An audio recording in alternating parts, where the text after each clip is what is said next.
사사기 6장 24절의 말씀을 가지고 여호와 샬롬이라는 제목으로 하나님의 음성을 듣겠습니다.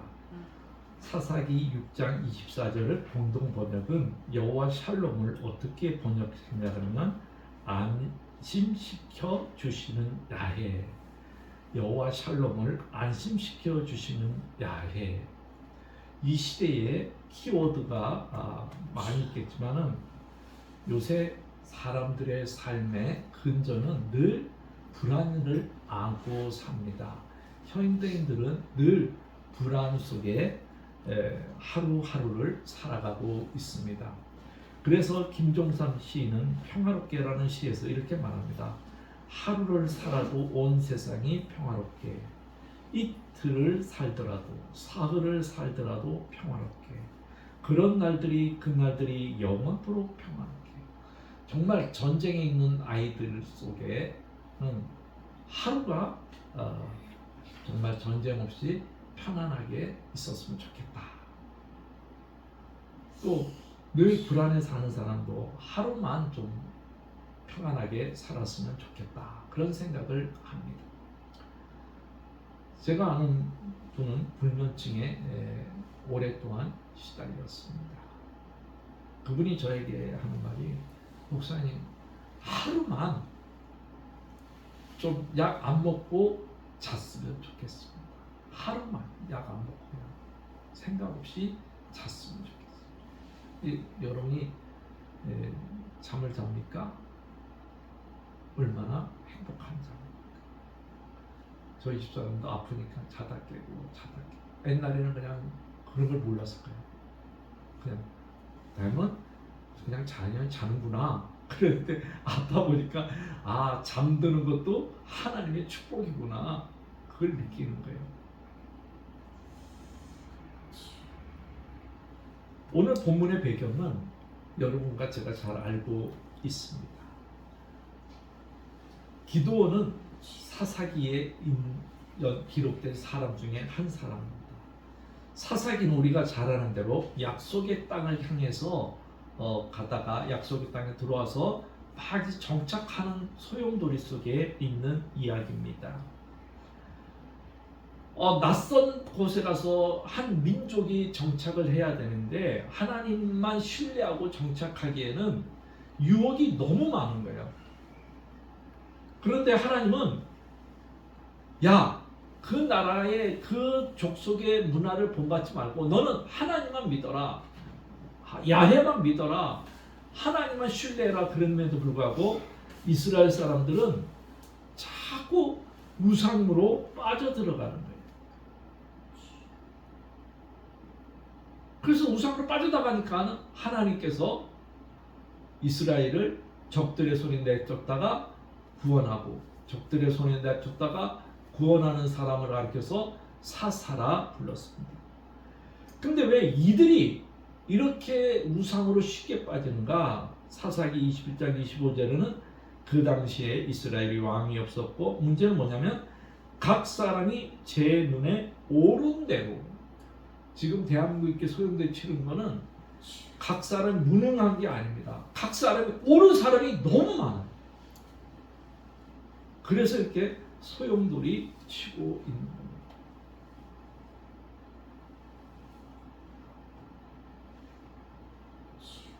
그러다 보니까는 하나님의 보호하심을 잃어버리는 거예요.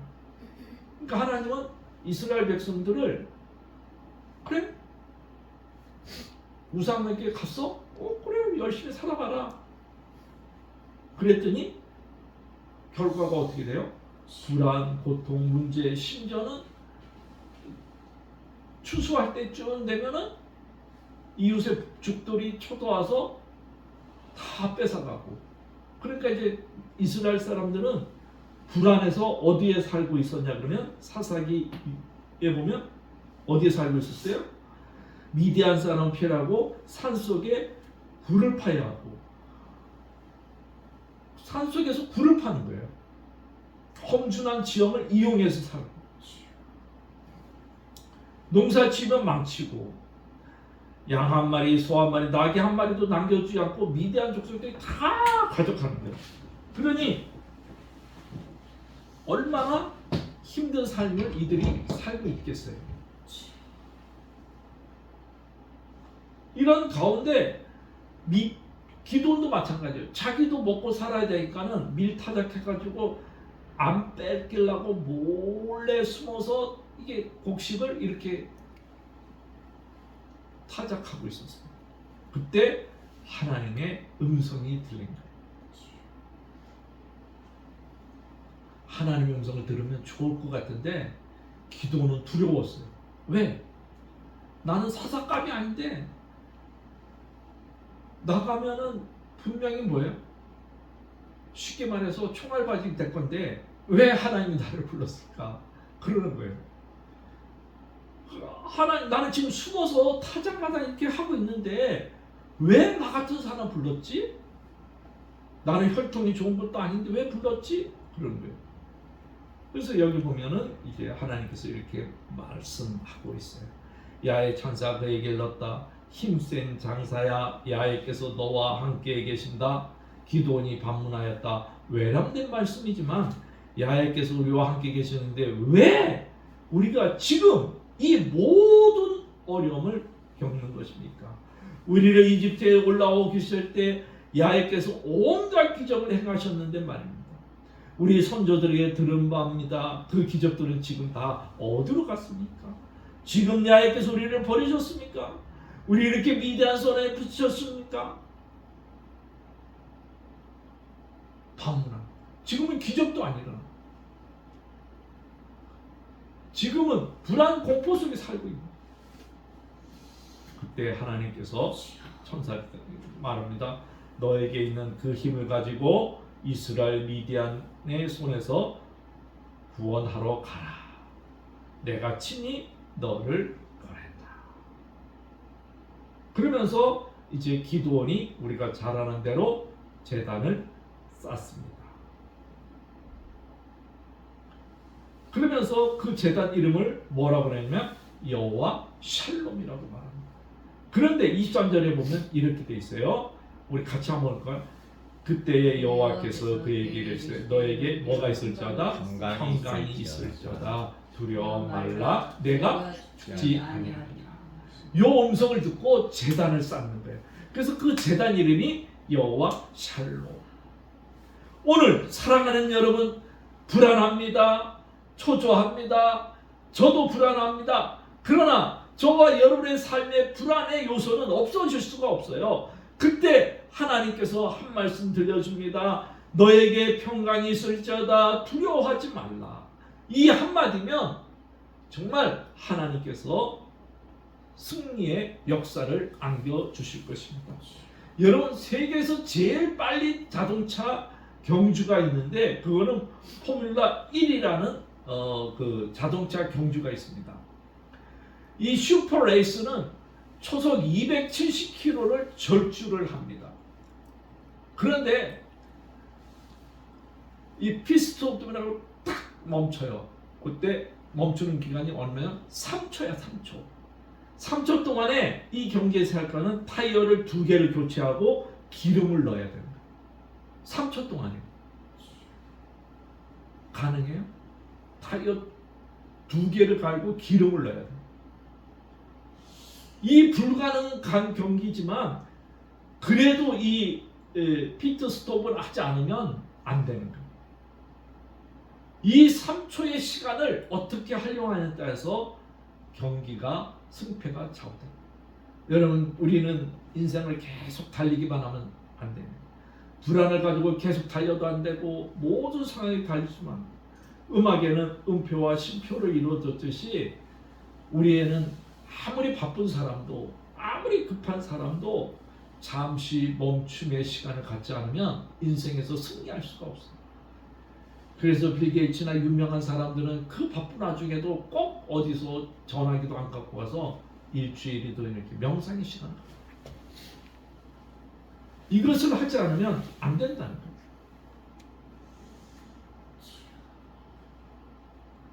이스라엘 백성들이 이스라엘 탈출할 때 홍해 앞에 이뤘습니다. 기마병이 추적하고 생사의 갈림길에 허둥댔을 때 얼마나 시간이 촉박합니까? 그런데도 하나님은 말합니다. 가만히 서라.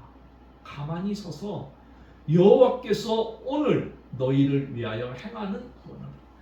지금 적들이 초조하고 앞에 강이 있는데 어떻게 지금 도망가서 뭐로 이렇게 빨개서라도 타고 도망가야 되는데 하나님은 두려워 말고 가만히 서 있어요. 가만히 서 있어요. 여러분, 우리의 삶에 불안합니다. 우리가 가만히 서 있을 곳은 어디입니까? 바로 주일입니다. 안식일입니다. 여러분이 정말 주일을, 이스라엘 백성들은 이 날을 사바트라고 말합니다. 오늘 우리 크리스천들은 주일을 지킵니다. 하나님은 이스라엘에게 안식일을 지키라고 말합니다. 안식일을 지키는 것은 바로 쉼을 뜻하는데, 이 쉼은 받아들이는 거예요. 뭐를? 하나님에 대한 믿음을 받아들이는 거예요.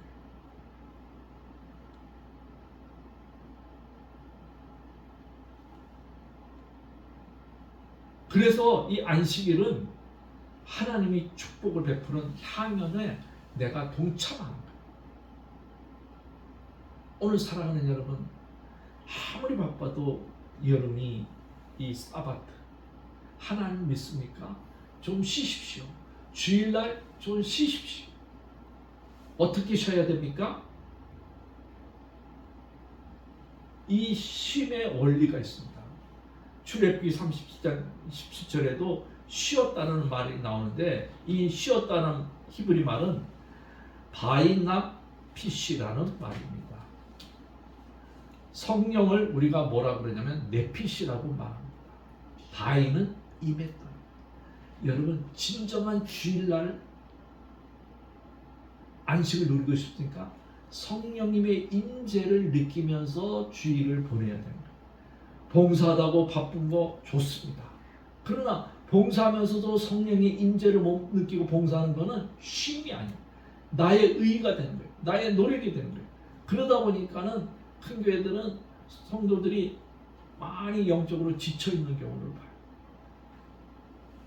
그래서 여러분이 이 주일날 우리 같이 작은 교회는 얼마나 행사가 없습니까? 할렐루야. 행사가 없으니까 얼마나 할렐루야. 여러분이 주일날 예배드리고 푹 쉬면은 하나님의 역사를 느끼는 거예요. 그래서 이 주일날 여러분은 세 개를 해야 돼요. 뒤돌아봐야 되고, 새로워져야 되고, 새로운 창조를 느껴야만 되는 거예요. 그것이 뭐냐? 사바트. 그것이 뭐예요? 여호와 샬롬을 여러분과 제가 느낄 수 있습니다. 우리는 세상 속에서 여호와 샬롬을 느낄 방법이 없어요. 주일날 교회 와서 세상 근심 내려놓고 걱정 내려놓고 하나님의 임재를 딱 느끼면 주께서 한 말씀 들려주실 것입니다. 그 말씀이 이 시대를 살아가는 원동력이고 이 시대를 극복할 수 있는 힘이 되는 거예요. 여러분, 주님께서는 우리에게 말합니다. 불안을 없애주겠다고 말하지 않았습니다. 대신 뭐라고 말씀하시는지 아십니까? 요한복음에 같이 한번 읽어볼까요? 평안을 너희에게 끼치노니 곧 나의 평안을 너희에게 주노라. 내가 너희에게 주는 것은 세상이 주는 것과 같지 아니하리라. 너희는 마음에 근심하지도 말고 두려워하지도 말라. 이 말씀을 여러분 믿으시기를 바랍니다. 그리고 주일날 좀 쉬시기를 바랍니다. 주님의 임재를 좀 느껴보시기를 바랍니다. 그럴 때 진정한 쉼이 되는 거예요. 베드로 사도가 우리에게 뭐라고 말합니까? 이 다혈질적인 베드로 사도가 믿음이 자라나고 신앙이 성숙되니까 우리에게 이런 말을 합니다. 여러분, 걱정을 모두 하나님께 맡기십시오. 하나님께서는 여러분을 돌보고 계십니다. 할렐루야. 여러분, 이 안식일을 믿는 사람, 주일에 쉼을 얻는 사람은 하나님께서 지켜주시고 하나님께서 역사해 주시는 것입니다. 그래서 정말 우리 초대교회 성도들은요, 어떤 일이 있어도 주일은 꼭 지켰어요. 요새는 주일 개념이 많이 희석됐습니다. 그거는 왜 그렇습니까? 큰 교회들이 1부, 2부, 3부 들이다 보니까는 그렇게 된 거예요. 전에는 다 11시 모여서 성도들이 다 예배드리고 찬양하고 봉사하고 이렇게 하시고, 큰 교회도 필요하지만 그 큰 교회 속에서도 여러분이 정말 해야 될 거는 주일날 성령님의 임재를 드리며 예배를 드릴 때 나의 불안의 요소는 사라지고 내 걱정을 하나님께 맡길 수 있는 힘이 생기는 줄 믿으시기를 바랍니다. 그렇기 때문에 제가 아는 장로님이 그 사촌이 시골에서 농사를 짓는 거예요. 간증을 들은 적이 있는데 얼마나 큰 간증이 은혜가 되는지, 이분이 믿음이 얼마나 좋은지 몰라요. 근데 농사는 그 타이밍이 있어요. 물 줄 때 물 줘야 되고 또 뭐 할 때 해야 되는 거예요. 저는 농사를 안 잡아서 그러지만, 근데 이 물을 이렇게 대야 되는데 뭐 이제 한꺼번에 하는 게 아니라 이렇게 뭐 돌아가면서 되는 거예요. 근데 이분 차례가 됐는데 그날이 무슨 날이냐면 주일이야. 그럼 자기가 가서 일을 해야 되는 거야. 그랬더니 나는 주일이라서 못하겠다. 꼭 농사를 다 막치는 거야. 근데 너무 신기한 거야. 그날 뭐가 왔냐면 비가 왔어요.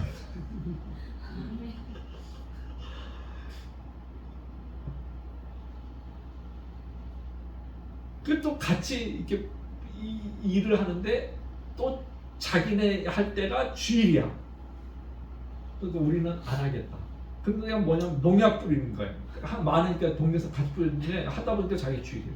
우리 안 뿌리겠다. 그 농사가 망할 줄 알았어요.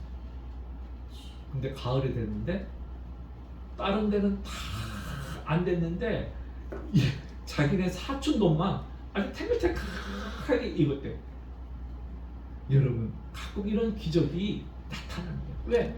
하나님의 임재를 느끼고 주의를 보내니까. 저희 가정이 살아날 수 있고 제가 이렇게 살아날 수 있는 비결이 뭐겠어요? 아무도 없잖아요. 그런데도 주의 임재를 설교하고 나면 하나님의 임재를 다 느낍니다. 그러니까 일주일 내내 설교 준비하는 거예요. 일주일 내내 하나님만 생각해요. 왜? 하나님의 임재를 느끼고 주의를 보니까. 여러분도 주일날 이 좋은 교회에서 예배 드리면서 갈 때 또 예배 중에 성령의 임재를 꼭 느낄 수 있기를 바랍니다. 그러면 여러분은 기도원 같은 불안한 상황 속에서도 여러분이 제단을 쌓을 수 있어요. 여호와 샬롬, 여호와 샬롬. 여러분이 주일날마다 여호와 샬롬을 느낄 수 있기를 바랍니다. 이 샬롬을 가지고 일주일 동안 평화 평화로다 하늘 위에서 내려오니, 하늘 위에서 내려오는 평화를 가지고 살아갈 수 있기를 바랍니다. 여러분, 제 얼굴 보세요. 얼굴에는 근심이 더덕더덕 있어야 되잖아요. 공항에서 택시 타고 오는데 어르신은 연세가 어떻게 되십니까? 어르신, 내가 어르신이요? 그 양반은 75세인데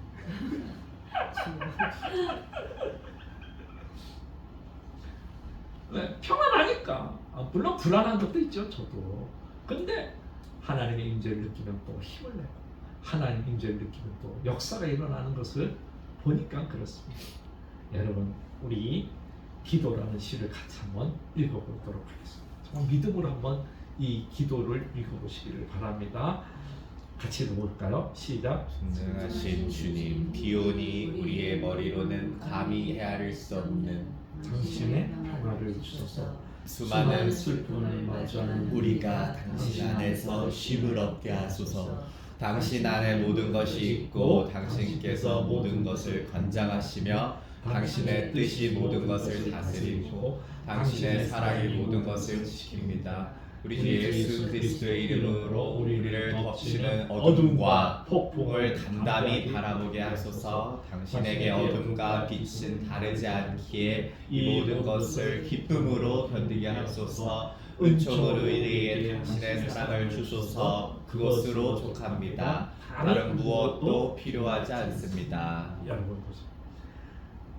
이 기도처럼 하나님이 주는 평화가 있으면, 하나님께서 주는 평화가 있으면 슬픔 가운데서도 쉼을 얻을 수 있어요. 아픔 가운데서 쉼을 얻을 수 있어요.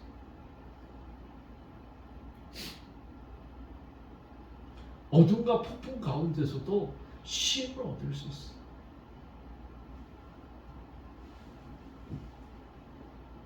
그래서 우리는 우리에게 닥쳐오는 불확실성을 어떻게 해볼 통제할 수 없어요. 그러나 하나님 여호와 샬롬을 통해서 하나님의 현존을 느낄 수 있어요. 그러면서 사도 요한처럼 이런 믿음을 가졌으면 좋겠습니다. 저는 이 구절을 발견하고 난 다음에 제 속으로 오랫동안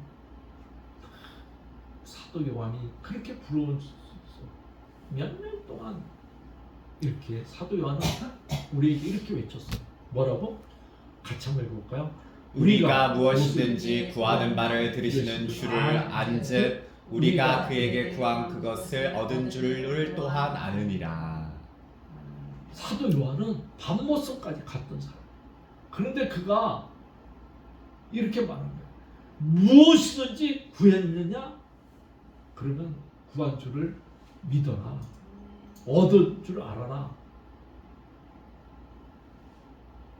사도 요한의 이 도전이 오늘 우리의 도전이 되어서 이 불안한 세대에 하나님의 샬롬을 저와 여러분이 느낄 수 있기를 바랍니다.